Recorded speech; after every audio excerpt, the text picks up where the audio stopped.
Мұқағали Мақатаев. Қап-қара, ғажап сиқырлы. Қап-қара, ғажап сиқырлы. Қашпаңдар қара бояудан. Қандырып уыз ұйқымды, қап-қара түннен оянған.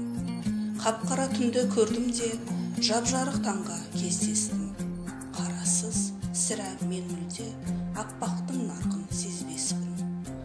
Жарымның шашы қап-қара, көзі де қара шамасы. Сондықтан жүзі аққала, сондықтан әсем қарашы. Ақпенен қара алмасып тұрса әрдайым, ақ түске ғана жармасып, қараны неге алмайын? Қап-қара көзді бір қыз бар, қашпаңдар қара бояудан, аспанда жарық жұлдыздар.